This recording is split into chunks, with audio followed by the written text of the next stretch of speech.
Assalamu alaikum wa rahmatullahi wa barakatuh, chers frères et sœurs en islam.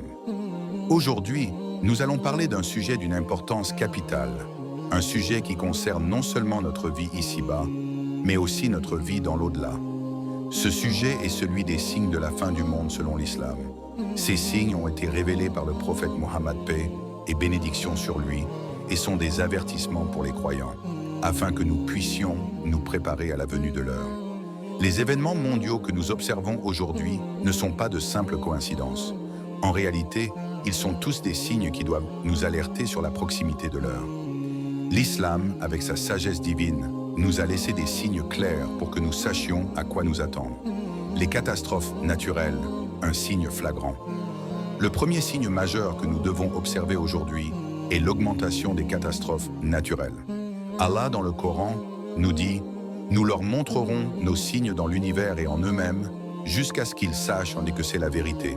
Sourate Fussilat 41, verset 53.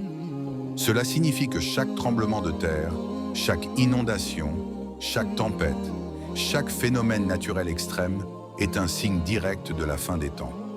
Il suffit de jeter un œil à l'actualité pour constater la multiplication des catastrophes naturelles, les tremblements de terre au Maroc, en Turquie et en Syrie, les inondations meurtrières en Libye, les incendies en Californie, en Grèce et en Australie, les vagues de chaleur extrême dans de nombreuses régions du monde. Nous assistons également à des cyclones et des tornades de plus en plus puissants. Ces catastrophes ne sont pas un simple hasard. Elles sont une invitation à la repentance, un rappel de la fragilité de notre existence et de la nécessité de revenir à Allah. Le prophète Mohammed, paix et bénédiction sur lui, a dit: le jour du jugement ne viendra pas tant que les calamités ne se multiplieront pas. Sahih al-Bukhari. Ces catastrophes sont un signe flagrant de l'approche de l'heure. Les guerres, la montée des conflits mondiaux. Le prophète Mohammed, paix et bénédiction sur lui, a également mentionné que les guerres et les conflits seraient un signe de la fin des temps. Dans un hadith, il a dit: vous serez tentés par des guerres, et ces guerres vous amèneront à un point où il n'y aura plus de répit. Sahih Muslim. Aujourd'hui, nous vivons dans un monde où les guerres ne cessent d'augmenter. Des conflits meurtriers éclatent dans différentes parties du monde et les tensions géopolitiques ne cessent de croître. La guerre en Ukraine, l'agression israélienne contre la Palestine, les affrontements en Syrie, en Yémen et ailleurs sont des exemples évidents de ces guerres. Mais la situation ne se limite pas à des guerres locales. Nous vivons également dans une époque où les grandes puissances sont sur le point d'entrer en conflit direct. Le risque de déclencher une troisième guerre mondiale, avec la Russie, les États-Unis, Israël et d'autres puissances impliquées, est bien réel. Ce climat de tension, de guerre et de conflit est un signe alarmant de l'approche de la fin des temps. La corruption morale, l'amour excessif de l'argent et les péchés. L'une des grandes tentations des derniers temps, comme l'a prophétisé le prophète Mohammed, paix et bénédiction sur lui, est l'amour excessif de l'argent. Il a dit: l'une des plus grandes tentations de la fin des temps sera l'amour excessif de l'argent. Sahih Muslim. Nous vivons dans une époque où l'argent, la richesse et les biens matériels sont devenus des priorités pour beaucoup de personnes. Les jeux d'argent, le pari en ligne, les casinos, sont devenus omniprésents dans nos sociétés. Cela reflète une quête insatiable de richesse et de plaisir. Les casinos en ligne, les paris sportifs, l'addiction à la loterie, tout cela montre à quel point la société est devenue obsédée par l'argent. L'islam nous enseigne que la recherche de la richesse, si elle est faite par des moyens illicites, est une source de malheur. Le prophète, paix et bénédiction sur lui, nous a mis en garde contre ces tentations et il nous a rappelé que l'argent n'est qu'un moyen, pas une fin en soi. Mais aujourd'hui, ce n'est pas seulement l'argent qui est devenu une obsession. Ce sont aussi les plaisirs interdits, comme la fornication. La fornication, la dégradation des mœurs. Le prophète Mohammed, paix et bénédiction sur lui, a prophétisé que la fornication deviendrait courante et banalisée dans les derniers temps. Il a dit: l'un des plus grands signes de la fin des temps sera que la fornication deviendra courante et que les gens ne la considéreront même plus comme un péché. Aujourd'hui, la fornication est non seulement banalisée, mais encouragée par les médias, la musique, la culture pop et les films.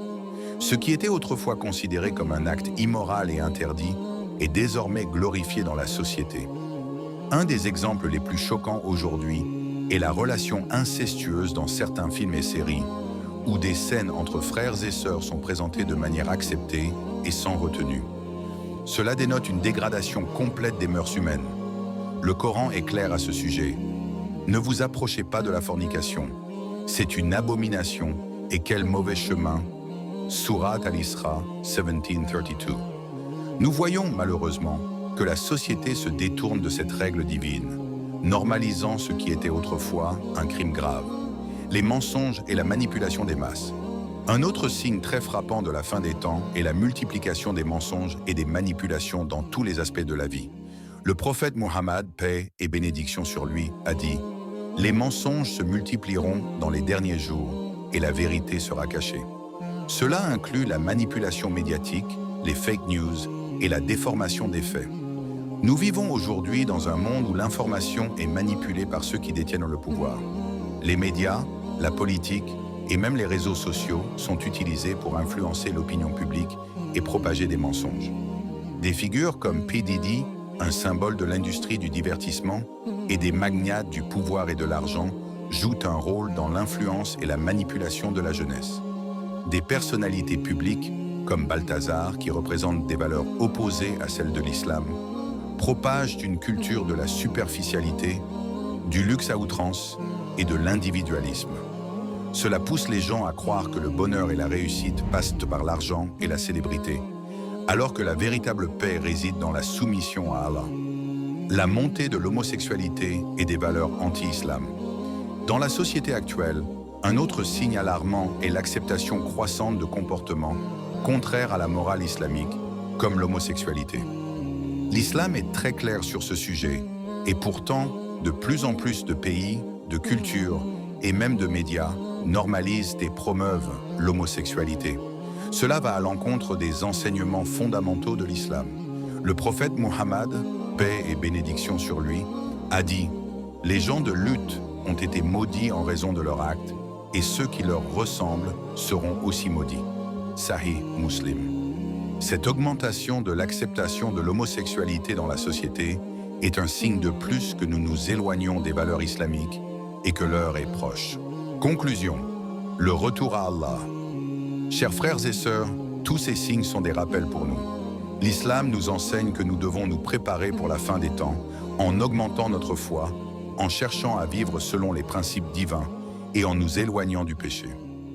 Les catastrophes naturelles, les guerres, les corruptions sociales, les mensonges et la manipulation, tout cela fait partie des signes prophétiques annonçant la fin du monde. Mais il est important de se rappeler que la fin du monde est inévitable.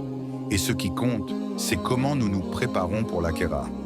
Repentez-vous, chers frères et sœurs, revenez à Allah et cherchez à renforcer votre foi. C'est en suivant les enseignements du prophète Muhammad, paix et bénédiction sur lui, que nous serons prêts à affronter l'heure. Que la paix d'Allah soit sur vous et que sa miséricorde vous guide toujours. Like, abonnez-vous et dites-nous votre pays en commentaire.